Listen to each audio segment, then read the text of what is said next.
শেখ সাদি ladies salon opening করবে এটা বলাই যায় না, চিন্তাও করার বাইরে। আখি আপাকে দেখিনি এর আগে কোনো সেলুন ওপেনিংয়ে যেতে, এবং আমাদের বিজনেস যদি ভালো হয় ইনশাল্লাহ আমরা লাকি একটা কাস্টমারকে কোরবানিতে গরু দিয়ে দিব।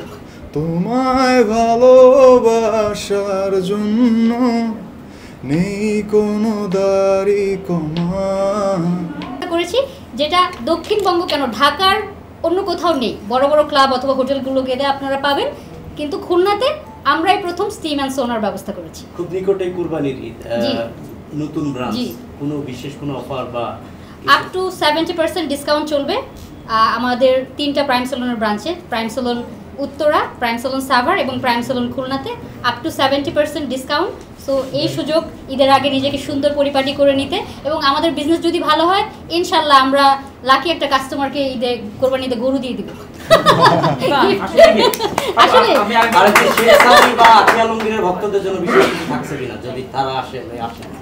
আসলে কি শেখ সাদি এবং আখি আলমগীরের ভক্তদের জন্য এটাই গিফট যে তারা খুলনাতে এসেছে, তাদেরকে যারা সুন্দর করে তুলবে সেরকম একটি প্রতিষ্ঠান ইনগ্রেশন করতে, এটাই তাদের জন্য বড় গিফট। এর চেয়ে বড় গিফট আর কিছু হতে পারে না। আখি আপাকে দেখিনি এর আগে কোনো সেলুন ওপেনিংয়ে যেতে, শেখ সাদি লেডিস সেলুন ওপেনিং করবে এটা বলাই যায় না, চিন্তাও করার বাইরে।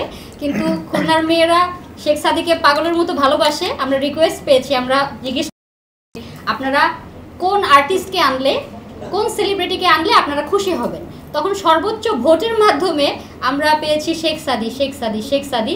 আর আখি আপা তো বলাই বাহুল্য, আমি তো নিজেই অজ্ঞান হয়ে পড়ে যাবো ওনাকে দেখে, আমি আর কি বলবো।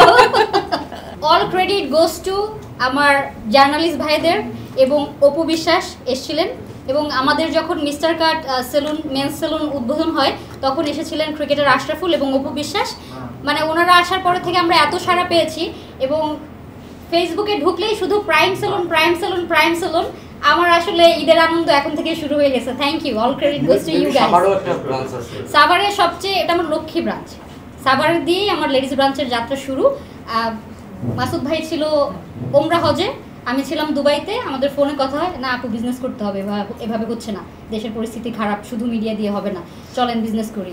আসলে এই মানুষটার অনেক ক্রেডিট, ওনার জন্যই আসলে আমার বিউটিফিকেশন বিজনেসে আসা। কিন্তু তাছাড়া আমার আরও অনেক ব্যবসা ছিল, কিন্তু আমার মনে হয় মূল ব্যবসা এখন সেলুন ব্যবসায়ী হয়ে গেছে আমার। আমি যদি একটু যাই, সেলুন ব্যবসাকে অনেকে ছোট চোখে দেখে, হ্যাঁ এটা নিয়ে আসলে কি বলতে চান? একটা আধুনিক সেলুন যদি আপনি গড়তে যান, এখানে আপনার অনেক রকম ইকুইপমেন্ট লাগে এবং একটা বিগ বাজেটের বিষয় রয়েছে। আর আগে যে আপনারা গাছতলায় বসে ছুরি কাঁচি দিয়ে কেটে ফেলেন হয়ে গেল, এরকম না। এখন মানুষের যুগের সাথে সাথে সব কিছুই আপডেটেড হয়েছে, মানুষের রুচির পরিবর্তন এসেছে। তো এখন সেই সেলুন করে আসলে এই ব্যবসাটাকে অনেক বেশি স্কেল আপ করা সম্ভব না। সো আমরা সেলুনের ডেকোর দেখলেই বুঝতে পারবেন অনেকগুলো সেলুন রয়েছে। সো 150 জন এমপ্লয়ি মানে 150টা পরিবার। সো আমি অনেক হ্যাপি, কর্মসংস্থান বাড়ছে। এবং আমি যখন খুলনাতে সেলুন ওপেন করলাম, আমরা লোকাল এমপ্লয়ি নিয়েছি অনেক, এবং ঢাকা থেকেও আমাদের এক্সপার্টরা এসেছে বিভিন্ন ব্রাঞ্চ থেকে। তো আমি দেখলাম খুলনাতে কর্মসংস্থানের খুবই অভাব। এখানকার মানুষ অনেক ট্যালেন্টেড, এখানকার মানুষ অনেক স্মার্ট, শিক্ষিত, কিন্তু কর্মসংস্থানের অনেক অভাব, কর্মসংস্থান নাই বললেই চলে। তো আমি দেখতে পাচ্ছি MBA BBA করা মানুষরা, MBA BBA করা স্টুডেন্টরা, তারা junior beautician, floor manager, even cleaner পর্যন্ত তারা অ্যাপ্লাই করেছে। সো আপনারা বুঝতে পারছেন কর্মসংস্থানের কত ক্রাইসিস। আমরা চেষ্টা করছি, খুলনাতে আমরা 2টা সেলুন করলাম, ইন ফিউচারে গ্র্যান্ড বড় কিছু করা যায় কিনা, আরো বেশি মানুষের কর্মসংস্থান যদি হয়, আমরা নিজেরা অনেক হ্যাপি হব, প্রশান্তি পাবো। Thank you. দুই লাইন সাদি। আমি খুবই ক্ষুদ্র একজন আর্টিস্ট, ম্যামের সামনে গান গাওয়ার দুঃসাহস আমার নাই। আমি তো বললাম গাইতে। আচ্ছা, শুধুমাত্র ম্যামের জন্য আমি 2 লাইন গাচ্ছি। This is only for you. Thank you. আমায় নিয়ে হাজার অভিযোগ তোমার মনে জমা,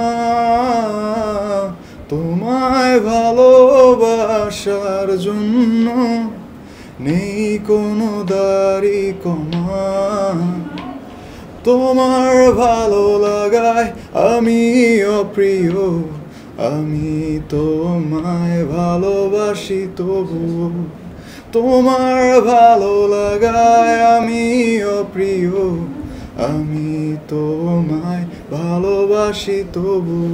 থ্যাংক ইউ। থ্যাংক ইউ আমরা এখানে ডান আচ্ছা